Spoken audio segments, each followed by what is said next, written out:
First Arvind సార్‌కి చెప్పాలండి. అల్లు అరవింద్ సార్‌కి. ఎందుకంటే నేను last time Balakrishna sir 50 years ఆ ఫంక్షన్‌లో కలిసినప్పుడు సెలబ్రేట్ చేస్తున్నప్పుడు చిరంజీవి సారు, బాలకృష్ణ సార్ ఉండగా ఆ పక్కన అల్లు అరవింద్ సార్‌కి నమస్కారం పెడితే ఆయన అన్నారు, "ఒరేయ్! చాలా మంచి క్యారెక్టర్ చేసావు. చాలా మంచి పేరు వస్తదన్నారు." రంగస్థలానికి చిరంజీవి సార్ చెప్పారు ఫస్ట్ కాంప్లిమెంటు. తండేలుకి మన అరవింద్ సార్ చెప్పారు. నేను ఒక్కడే చెప్పాలనుకుంటున్నానండి. బన్నీ సార్ కెరియర్‌లో 'పుష్ప', రామ్ చరణ్ గారి కెరియర్‌లో 'రంగస్థలం', నాగ చైతన్య గారి కెరియర్‌లో 'తండేల్'. అంటే మన లైఫ్‌లో చాలా క్యారెక్టర్స్ చేస్తూ ఉంటాం. కానీ ఆ క్యారెక్టర్స్‌లో మనం కనపడడం వేరు, క్యారెక్టర్ కనపడడం వేరు. అంతకుముందు ఈ స్టార్స్ ముగ్గురు ఆళ్ళు కనపడేవారేమో నాకు తెలీదు కానీ, ఆ తర్వాత మాత్రం ఆ క్యారెక్టర్సే కనపడ్డాయి. అంత మంచి పేరొచ్చింది ఈ 3 క్యారెక్టర్స్‌కి. తర్వాత మన చందు మొండేటి సార్‌కి చాలా థ్యాంక్స్ చెప్పాలండి. సినిమా నేను ఇప్పుడు 3 సార్లు చూశాను. నాకు ఒక డైలాగ్ ఉంటది అందులో.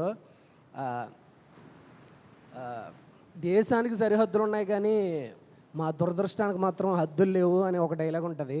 ఆయన రియల్ లైఫ్‌లో ఆయనకి ఎంత పెయిన్ ఉంటే ఆయన ఆ డైలాగ్ రాస్తారు. అంటే ఒక డైలాగ్ ఈక్వల్ టు మొత్తం ఆ మత్స్యకారుల కష్టాన్ని ఒక్క డైలాగ్‌లో ఆయన చెప్పారు. చాలా చాలా నెక్స్ట్ లెవెల్ విజువల్స్ గానీ, ఆయన చూసి నేను ఏమన్నా నేర్చుకోవాలంటే ఒకటే నేర్చుకుంటాను డైరెక్టర్ సార్‌ని. ఒక ఫిమేల్‌కి ఆయన ఇచ్చే రెస్పెక్ట్ నాకు మతిపోద్ది. అంటే చాలా ఒక లేయర్ ఉంటది. ఆ లేయర్ మిస్ అవ్వకుండా సినిమాలో బ్యూటిఫుల్‌గా తీసుకెళ్లారు. ఆ సెన్సిటివ్ లైన్ ఎక్కడని ఒక్క దుక్కును కూడా ఒక ముద్దు పెట్టకుండా హీరో, హీరోయిన్‌కి ఒక అద్భుతమైన కథ చెప్పారంటే హ్యాట్స్ ఆఫ్ డైరెక్టర్ గారికి. నెక్స్ట్ మన మన అశ్విని దత్ సార్ ఉన్నారు. చాలా థ్యాంక్స్ సార్.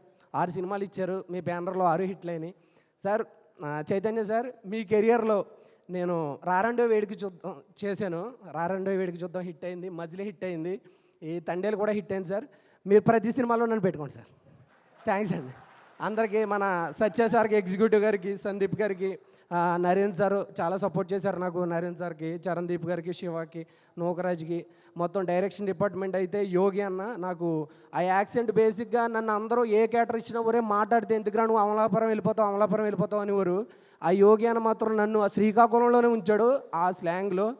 నేను కనపడకుండా క్యారెక్టర్ కనపడేలా చేశాడు. డైరెక్షన్ డిపార్ట్మెంట్ అందరికీ, కార్తీక్ అన్నకి కానీ, మన కోఆర్డినేటర్ విజయ్ గారికి, కిరణ్ గారికి, అందరికీ పేరు పేరున, మన జ్యోతి గారికి, ఇంకా పేర్లు గుర్తురావట్లేదు. అందరికీ పేరు పేరున ప్రతి ఒక్కరికి నేను ఎవరైనా మర్చిపోయింటే సారీ. 24 డిపార్ట్మెంట్లకి ఇందులో కష్టపడ్డ ప్రతి ఒక్కరికి చాలా చాలా థ్యాంక్స్. మీ కష్టం ఉంది, మీ టెక్నీషియన్స్ కష్టం వల్ల ఈ సినిమా ఎంత సక్సెస్ అయింది.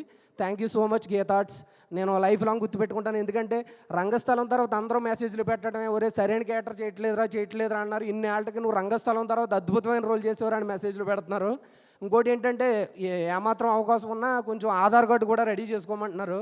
నా దగ్గర ఆధార్ కార్డు రెడీగా ఉంది. చాలా థ్యాంక్స్ అండి అందరికీ.